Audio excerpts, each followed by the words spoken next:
What got me first into music? I was a teenager, probably like about 10 years old, and living in Sheffield was great because there was so much music around then, like all the Sheffield bands like the Humour League and ABC and Heaven 17, and I just really embraced it, and I sort of started listening to the early Humour League albums and then got into Heaven 17 and ABC, and I just fell in love with that music, and then inadvertently became like a new romantic, as they call it, wearing like the Phil Oakey asymmetric hairstyle, which was like half down here and short on the other side. So yeah, I got into music, and also Kraftwerk were very influential for me as well. I really liked those guys. So I think I was probably about 10 years old, I guess, when I first got into it. But yeah, Sheffield was very influential. When I first started producing, I borrowed my friend's SH101, Roland SH101, which is actually sat over there, the same one. He lent it to me and consequently never got it back. He still calls me to this day and asks me where his SH101 is, to which point I say, I have no idea. But yeah, it had just been released on the market, and we were fortunate enough, a few of us clubbed together, and we bought, we had the SH101 and we bought a TR-808, the Roland TR-808 drum machine. That had just come onto the market. So what I used to do was take the TR-808 and take one of the outputs, and I used that to trigger the SH101, because the SH101 has got this like basic sequencer. So I could press play, and it was all very live.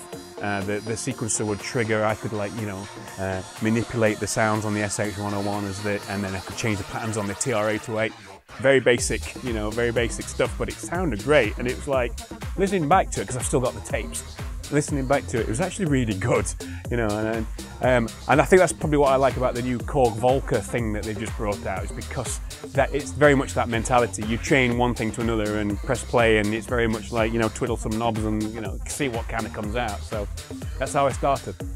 So yeah, I started off as a producer, and I crossed over into DJing mainly because I was working with another DJ, a guy called Neil Hind.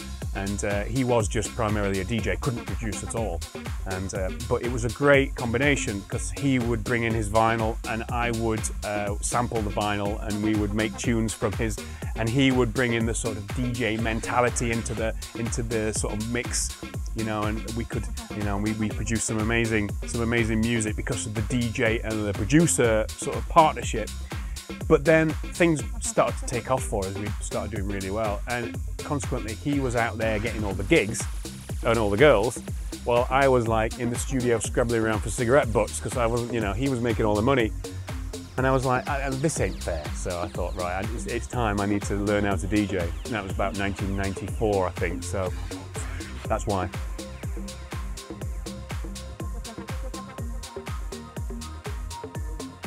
So I've played all over the world, but my favourite gig is, it was and still is, a club called Avalon in LA.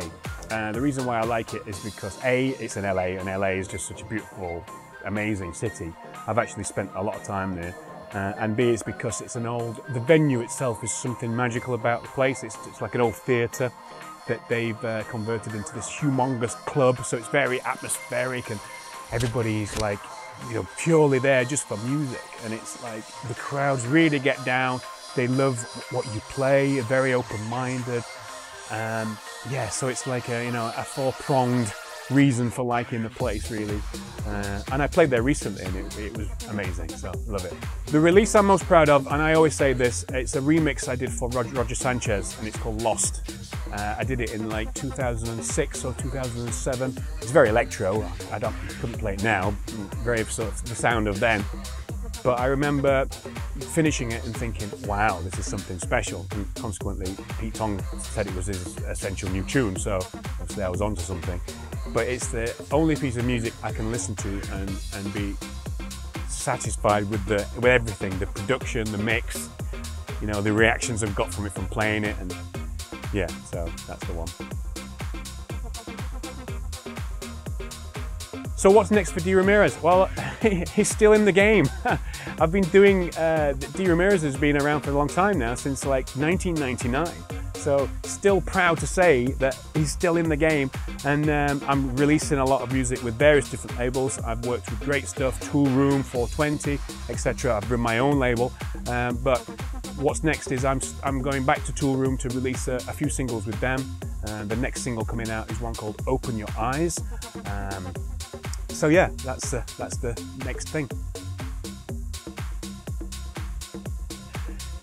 Hi, I'm D.Ramirez. Check out my online courses recorded exclusively for SubBass Online.